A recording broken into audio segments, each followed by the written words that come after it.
Have you ever wondered why some people who demand so much from others seem to suffer the most inside? Why do those who hold themselves to impossible standards often live in quiet torment? Have you ever found yourself being unkind not because you're a bad person, but because you're just so exhausted, so critical of yourself, that there's no softness left to give? Welcome back, beautiful souls, to this sacred corner of reflection, healing, and truth. I'm so grateful to be on this path with you, a path where we dare to look inward with honesty, not to shame ourselves, but to finally free ourselves. Today's video is a deep dive into a question most of us have asked: why do harsh people suffer so much? And what does it really mean to be compassionate with yourself? Let's peel back the layers, explore the silent stories behind harshness, and begin the gentle but profound journey of learning to offer the same compassion to ourselves that we so easily extend to others. Let's begin. Harshness is often misunderstood. When we see someone who is impatient, judgmental, or emotionally cold, we often assume they are mean or uncaring, but most of the time, what we are witnessing is not cruelty, it's pain. Harshness is a defense. It is a wall built over years of feeling unworthy, unloved, unseen. Behind that wall is a person who doesn't believe they're allowed to make mistakes, someone who was told directly or indirectly that love must be earned through perfection. And so they push, they criticize, they demand, not just from others, but from themselves. And it's exhausting, not only to be around, but to live inside of. This is the secret suffering of the harsh person. They are at war not with the world, but with themselves. Perhaps you know someone like this, or perhaps that someone is you. You hold yourself to impossible standards. You beat yourself up for the smallest failures. You carry a list of things you should be doing, saying, achieving, never quite enough, always behind. You succeed, and you barely celebrate. You fail, and you drown in self-blame. Your inner voice is not a friend, it's a drill sergeant. But here's the truth: no one heals through punishment. No soul ever opened through shame. The path to freedom is not paved with pressure, it is softened by compassion. Master Sheng Yen once said that the first step of real practice is to stop wounding yourself, because a wounded mind cannot see clearly. A self-attacking heart cannot open fully. So how do we stop the inner war? How do we go from harshness to healing? It begins with awareness. Start to notice your inner dialogue. Pay attention to how you speak to yourself when you make a mistake, when you fall short, when you feel vulnerable. Is your voice kind, or is it cruel? Would you ever speak to a child the way you speak to yourself? If not, why allow it? The inner critic often disguises itself as discipline. I'm just pushing myself to be better, it says. But real growth does not require self-hate. In fact, the more loved you feel, the braver you become, because love creates safety, and safety allows transformation. Think of a garden.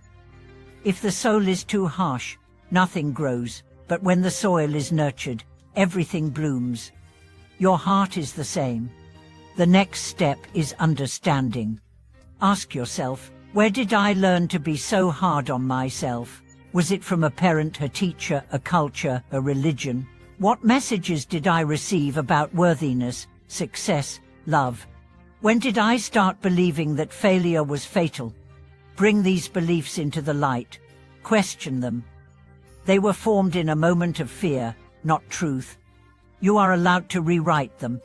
Now comes practice. Begin speaking to yourself like someone you care about. When you mess up, say, "It's okay, I'm learning." When you feel overwhelmed, say, "I'm doing my best." When you want to give up, say, "I believe in me." This is not delusion. It's medicine. Next, build rituals of self-kindness.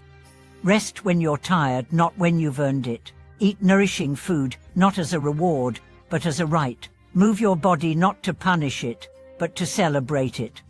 Take breaks without guilt. Set boundaries without apology. Ask for help without shame. And remember, compassion does not make you lazy. It makes you resilient. When you stop draining your energy with self-attack, you free up enormous power. Power to be present, to grow, to love. One of the most beautiful teachings in Buddhism is that all beings want happiness and freedom from suffering. This includes you. You are not the exception. You are not meant to be the sacrifice. You are not less deserving than anyone else. Imagine this: if your best friend came to you in tears, saying they failed, would you call them stupid? Would you berate them? Of course not. You'd hold them, you'd listen. You'd say, "You're still worthy." Now do the same for yourself. Because here's the miracle: the moment you become kind to yourself, your harshness toward others begins to dissolve. You no longer need to judge them to feel better. You no longer need to control them to feel safe. You no longer project your inner war onto the outside world. Peace within creates peace without. You smile more. You soften. You forgive. You connect. And people feel it. The energy shifts not because you became perfect, but because you became present. Self-compassion is not selfish. It's contagious. It radiates. It heals. So what does this look like in daily life? You wake up and say, "Today, I'll be kind to myself." When you fall behind on a goal, you say, "I'll try again tomorrow." When someone criticizes you, you check in: is there truth here? If not, I let it go.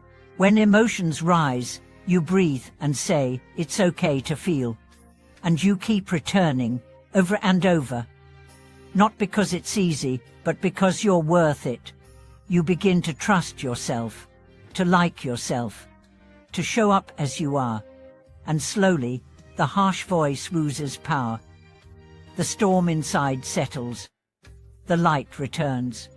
You become your own safe place, your own best friend, your own healer. And that, my dear friend, is freedom. Thank you for watching this video. If this message spoke to something deep inside you, I invite you to share your journey in the comments below. Have you struggled with self-judgment?